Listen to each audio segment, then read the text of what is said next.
केशव प्रसाद मौर्य जैसे लोग यह समाज के लिए कलंक हैं, बदनुमा दाग हैं।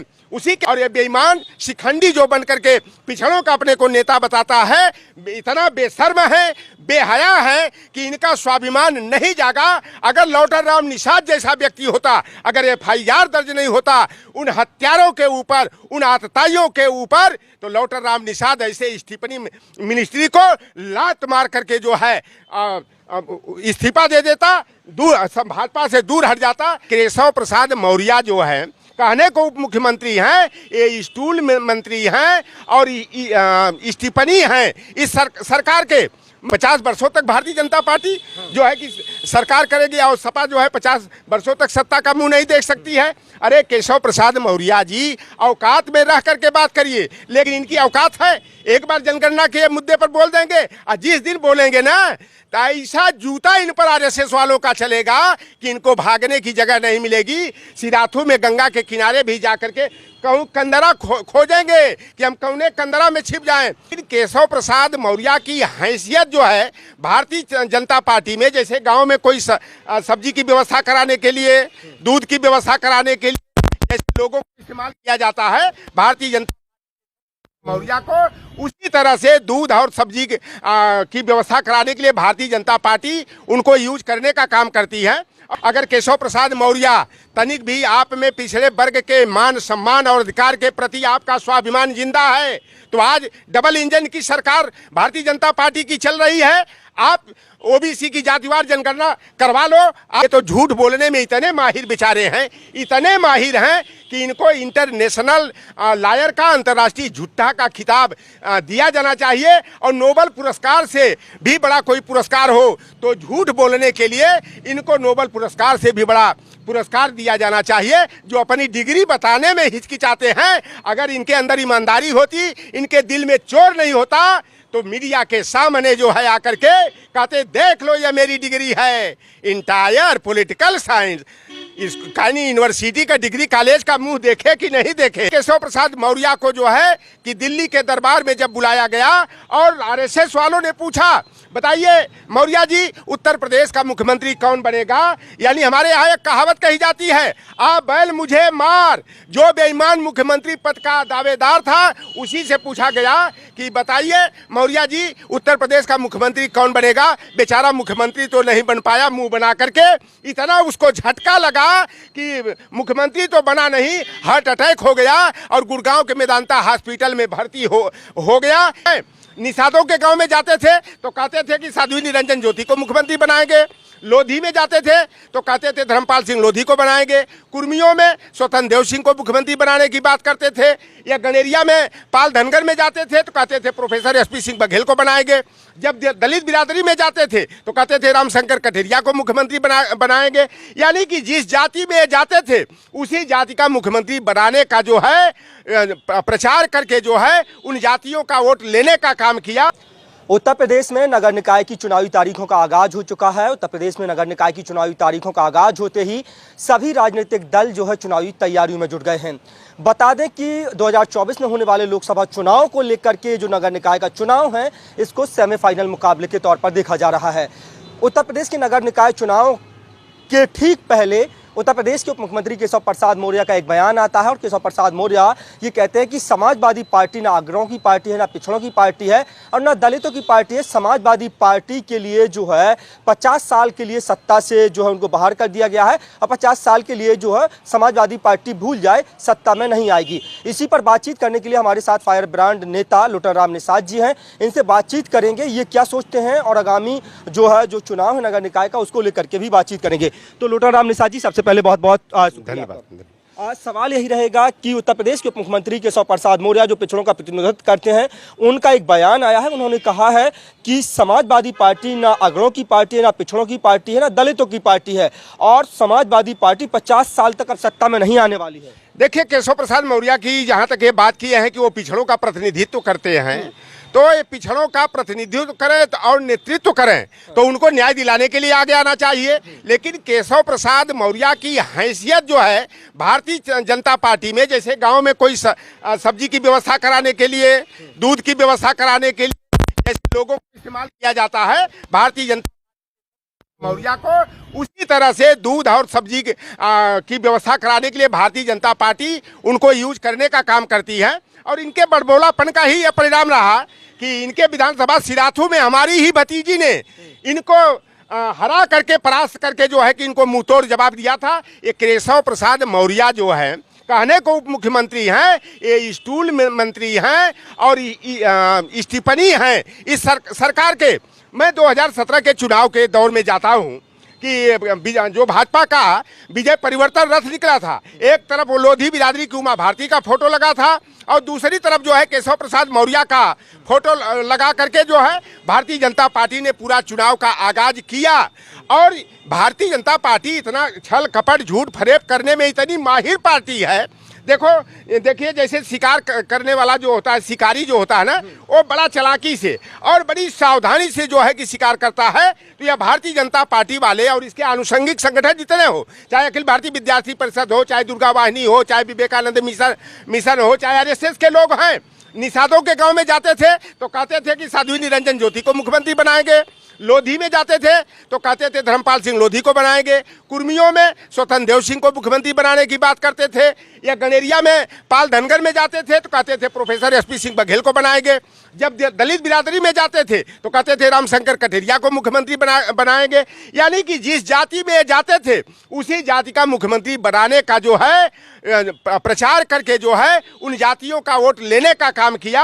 और जब उत्तर प्रदेश में 224 सीटों के साथ भाजपा को प्रचंड बहुमत मिला और इसी केशव प्रसाद मौर्य को जो है कि दिल्ली के दरबार में जब बुलाया गया और आरएसएस वालों ने पूछा, बताइए मौर्य जी उत्तर प्रदेश का मुख्यमंत्री कौन बनेगा। यानी हमारे यहाँ एक कहावत कही जाती है, आ बैल मुझे मार। जो बेईमान मुख्यमंत्री पद का दावेदार था उसी से पूछा गया कि बताइए मौर्य जी उत्तर प्रदेश का मुख्यमंत्री कौन बनेगा। बेचारा मुख्यमंत्री तो नहीं बन पाया मुंह बना करके।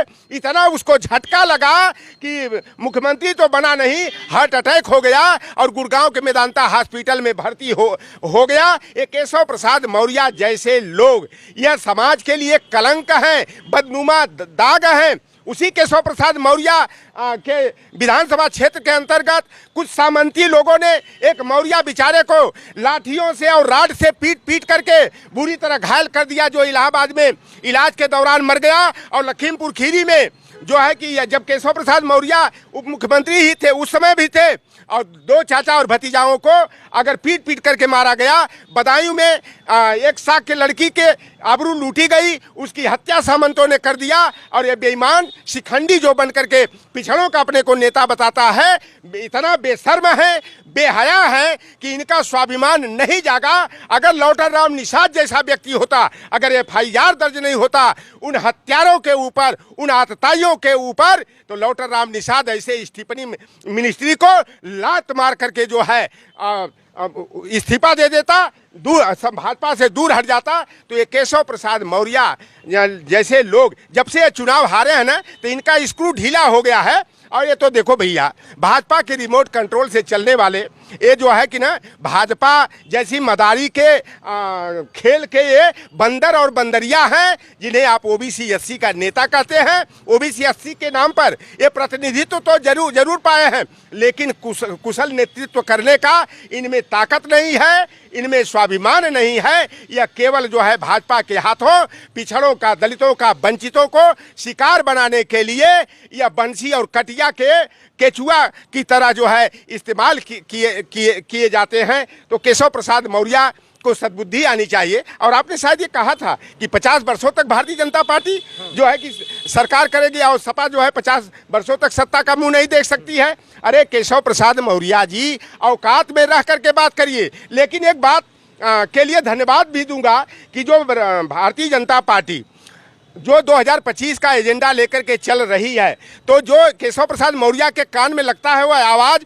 आरएसएस वाली आ गई है कि bunch of thoughts we are our nationhood defined, कि जो नीतियां गुरु गोलवलकर ने बनाया था उसी स्थिति में जो है कि भारतीय जनता पार्टी सपना लेकर के चल रही है। लेकिन 2024 के चुनाव में यह जनता अब समझदार हो गई है, भारतीय जनता पार्टी के रीति नीति को परख गई है और 2024 के चुनाव में लटक कर, झटक कर, पटक करके इनको सत्ता से बेदखल करेगी। अब राम मंदिर ये बनवाए, चाहे हनुमान जयंती मनवाए, चाहे कुछ भी कर ले, अब जनता इनके झांसे में आने वाली नहीं है। एक सच्चाई में बता दूं, नरेंद्र मोदी जी जो अपने को पिछड़ी जाति का बताते हैं, वो लुटेरे जो 10 ट्रिलियन रुपया भारतीय बैंकों का लेकर के 28 गुजराती सवर्ण जो बनिया जाकर विदेशों में भाग गए। और राहुल गांधी जी ने नीरव मोदी, ललित मोदी, निशान मोदी, मेहुल चोकसी आदि के बारे में टिप्पणी करते हुए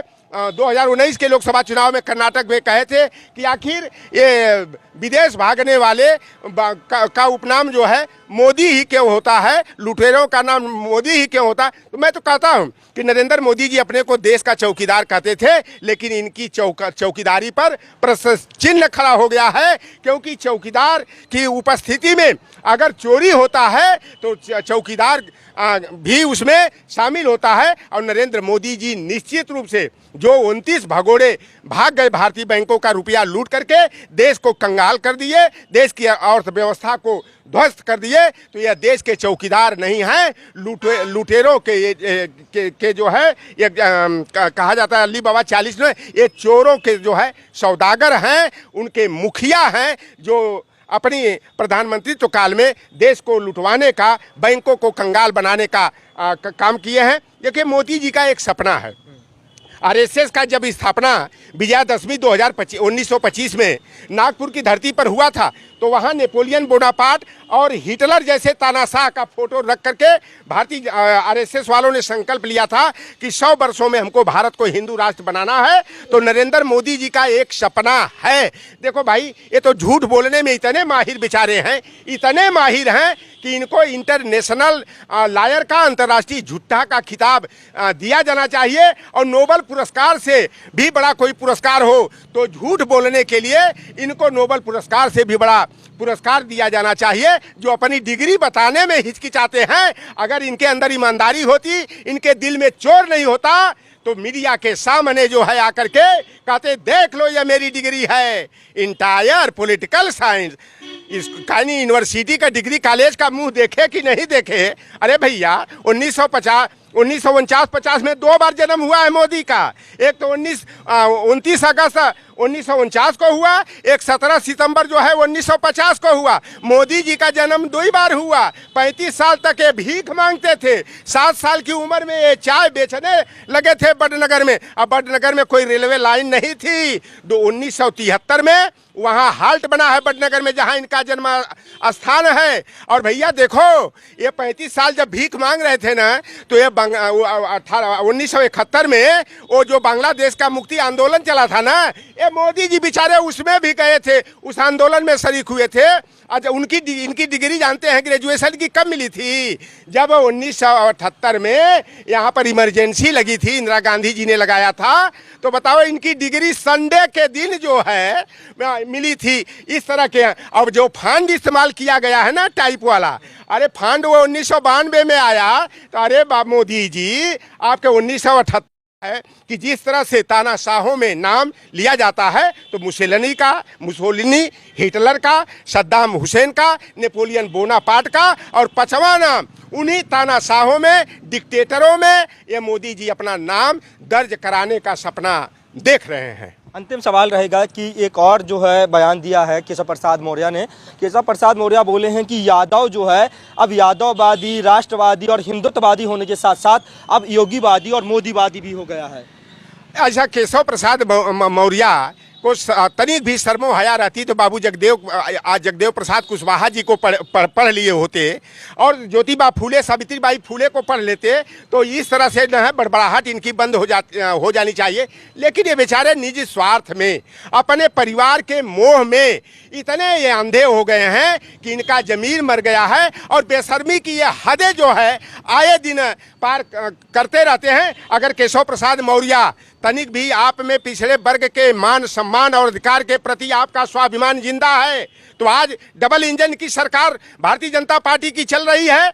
आप ओबीसी की जातिवार जनगणना करवा लो, आपकी औकात है, और हमें संविधान के अनुच्छेद संख्या 15(4)(16)(4) के तहत हमें कार्यपालिका विधायिका न्यायपालिका में समानुपाती का आरक्षण दिला दो, लेटरल एंट्री खत्म करा दो, और डाइवर्सिटीज रिजर्वेशन पॉलिसी के तहत हमें निजी क्षेत्रों में भी जनसंख्या अनुपाती आरक्षण कोटा मिलना चाहिए। लेकिन इनकी औकात है, एक बार जनगणना के मुद्दे पर बोल देंगे, और जिस दिन बोलेंगे ना तो ऐसा जूता इन पर आरएसएस वालों का चलेगा कि इनको भागने की जगह नहीं मिलेगी। सिराथू में गंगा के किनारे भी जाकर के कहूँ कंदरा खोजेंगे कि हम कौने कंदरा में छिप जाएं। अभी तो ये भारतीय जनता पार्टी जैसी मदारी पार्टी इन लोगों को, जो मदारी के खेल का बंदर और बंदरिया होता है, उसी तरह से नचा नचा कर कि इनको बुलवा रही है। चाहे बृजलाल जी ओबीसी के नेता हो, चाहे लाल जी निर्मल जैसे लोग यही समाजवादी पार्टी में आकर नेता जी के चरणों में पड़े रहते थे। आज यह जो है कि उन्हीं अपने जो वर्ग का नुकसान करने वाले, अपने समाज के जो दुश्मन पार्टी भारतीय जनता पार्टी है, जो हमारे ओबीसी SC ST के आरक्षण का विरोध करती है, उनके गिरोह में शामिल होकर के अपने समाज की हकमारी करा रहे हैं, अपने समाज का हक हिस्सा जो है लुटवाने का काम कर रहे हैं।